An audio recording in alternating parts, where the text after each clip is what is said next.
Alid Greedy's Apples. One of the engines in Edward's shed was called Alid Greedy. He was painted bright red, with a loud mouth to match. He never seemed to take much notice of Edward, but everyone took notice of Alid Greedy.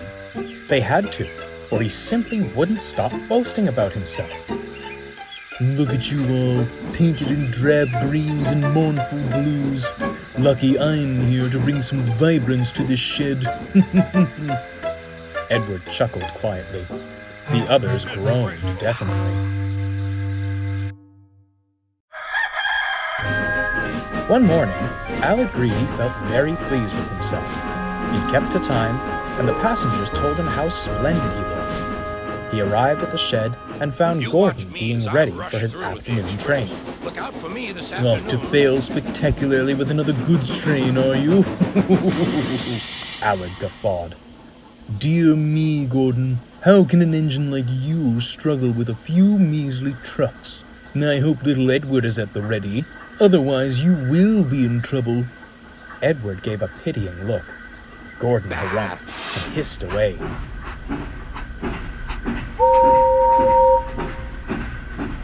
There's no need to tease him, said Edward. Oh, hush, Alid glared. You come out of the shed for a few days and suddenly think you can tell me what to do? I'm the lifeblood of the branch line passenger trains, and don't you forget it. With my grace and expertise, I'll have the express... Oh, interrupted Edward. Is that why the coaches needed their coupling hooks mended when I went to fetch them? Because of your...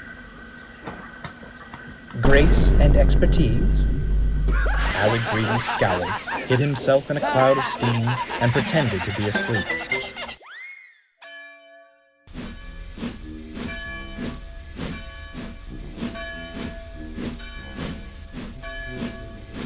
The next morning, Alid Greedy clunked into the station, still cross over Edward's remark.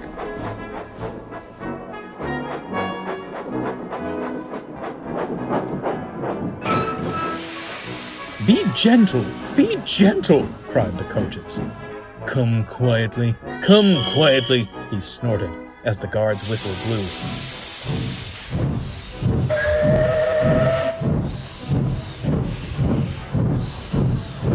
Silly little engine, he huffed. Now show him grace and expertise. Alid Greedy would show Edward something, just not what he'd hoped for. Along the branch line was a church with an orchard. The apple trees were well looked after to ensure their branches didn't obstruct the line.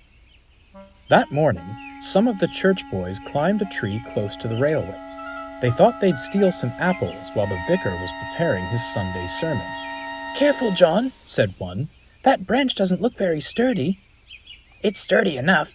Just you be ready to catch the apples." Soon, Alid Greedy came snorting along. He was still thinking what he'd say to Edward when they next met.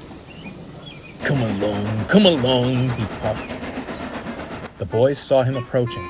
Startled, they scrambled frantically down the tree. The branch John stood on couldn't bear the weight any longer. As he jumped, it snapped, still clinging to the trunk, but dangling over the railway line. Come along, snarled Alid. Come on! Oh! Hearing the thud, the driver stopped the train.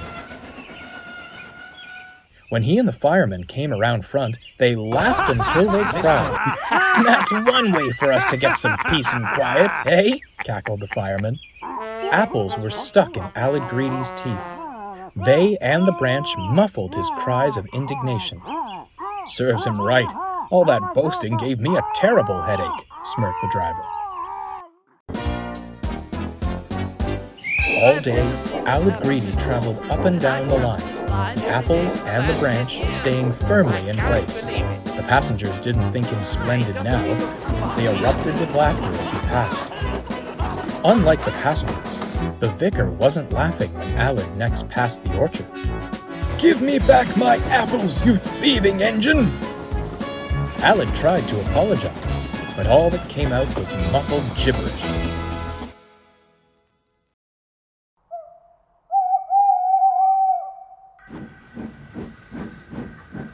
When the fat director visited the shed that night, he wasn't laughing either. This wasn't your fault. I have spoken with the vicar about keeping his church boys in line.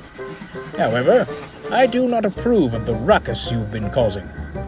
You will stay as you are. Perhaps a night of quiet reflection will set you straight. He spun on his heel and strode away. The other engines snickered. I say, little Edward, winked Gordon, how does the old saying go?